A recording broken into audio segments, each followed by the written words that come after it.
احلى مسا على اخواتي وحبايبي، يا رب كلكم تبقوا بخير وبصحة تملي كده يا رب. انا اسف على التاخير، لكن انا الايام ديت شغال شغلانه فاضطر ان انا بشتغل فيها مش 24 ساعه، لكن بشتغل من الساعه 5 العصر لغايه الساعه 5 بالليل الفجر.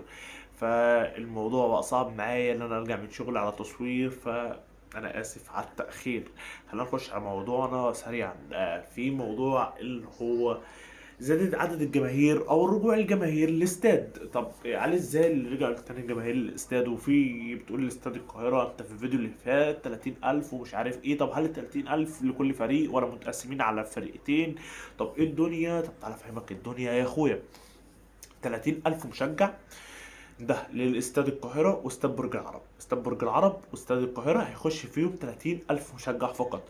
30,000 15 للفريق ده و15 للفريق ده. 15,000 هنا و15,000 هنا، مش 30,000 مش لكل فريق يعني. مش كل فريق هيخش 30، مش مجموع مش مجموع الفرقتين 60، لا المجموع 30، يعني 15 لده و15 ده.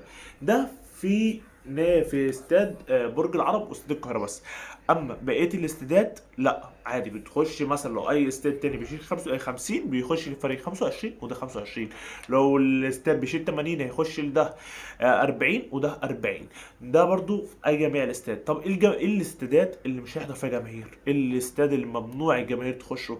استاد سبورت بترو سبورت ده ممنوع دخول الجماهير فيه بسبب مكان ضيق جدا، ملعب وحش يعني احنا عارفين. واستاد حرس الحدود ملعب برضو ما يشيلش تقريبا 1000 مشجع، مش عارف بيشيل قد ايه، مش عارف الصراحه. فدوت الاستادين الممنوعين من دخول الجماهير فيهم. ده انا كده فهمت كل حاجه في طبعا يا اخويا اكلمك عن طقم نادي الزمالك الجديد. طقم نادي الزمالك اللي اعلنوا عليه، نادي الزمالك اعلن عن زي الرسمي والقميص الثالث لهذا الموسم هو اللون الاسود اللي انت هتشوفه قصادك دوت. تيشيرت العظمه لله وحده، لكن هو تيشيرت جميل جدا بأمانة ربنا. عجبني أوي، عجبني جدا جدا جدا. نادي الزمالك بيعمل تيشيرتات المواسم اللي فاتت دي تيشيرتات رايقة بصراحة، بيعمل تيشيرتات فخمة بأمانة ربنا، فعجبني جدا التيشيرت زي ما انت شايف. تاني حاجة خلينا نتكلم عن ماتش نهضة البركان ونادي الزمالك اللي ان شاء الله هيتلعب يوم 19 هنا عندنا في مصر، اللي هو ماتش العودة. الماتش يعني انا واحد من الناس افتكرت ان التذاكر هتتفتح بعد الماتش اللي هو الذهاب اللي في المغرب. لا، الماتش الجماهير اتفتحت، قصدي التذاكر نزلت النهارده. التذاكر خلصت في كام؟ يعني 85 الف تذكره خلصوا في قد ايه؟ انا حجزت الحمد لله الماتش ده، انا حجزت بس ما لحقتش في التالتة يمين، لحقت في التالتة شمال سفلي، ما لحقتش في التالتة يمين. اللي لحق في التالتة يمين يا بخته والله. المهم انا حجزت الماتش ده، لكن التذاكر خلصت في قد ايه؟ ادي كده رقم. لا غلط والله، التذاكر خلصت 5 ساعات. 85 ألف تذكرة في 5 ساعات. 5 ساعات وخلصت بخ، مفيش ولا تذكرة ولا مقصورة ولا شمال ولا يمين ولا تحت ولا فوق ولا أين ولا هناك ولا أي حاجة.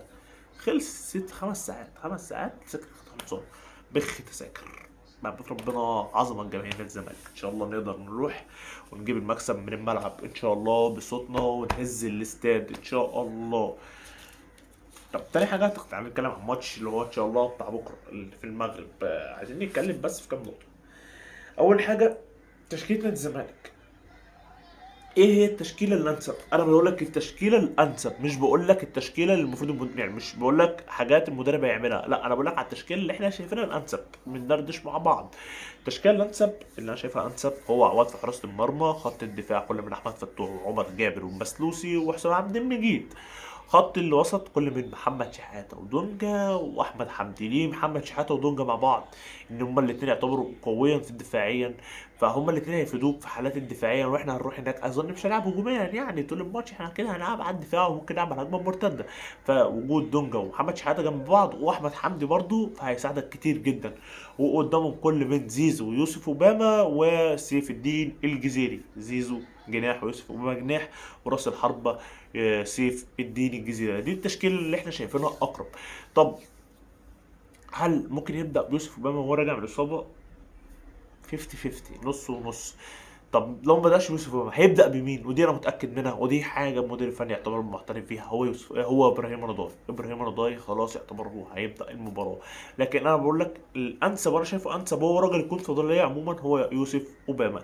فاتمنى ان هو يبدا بالتشكيله اللي احنا قلنا عليها ديت، وهو يبقى شكله احسن في المباراه ان شاء الله.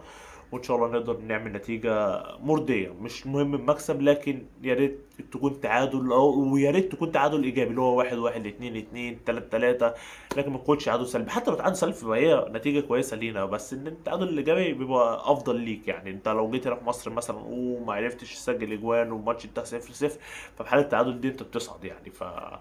ان شاء الله نقدر ناخد البطولة، والبطولة بتاعتنا ان شاء الله. بس سلام.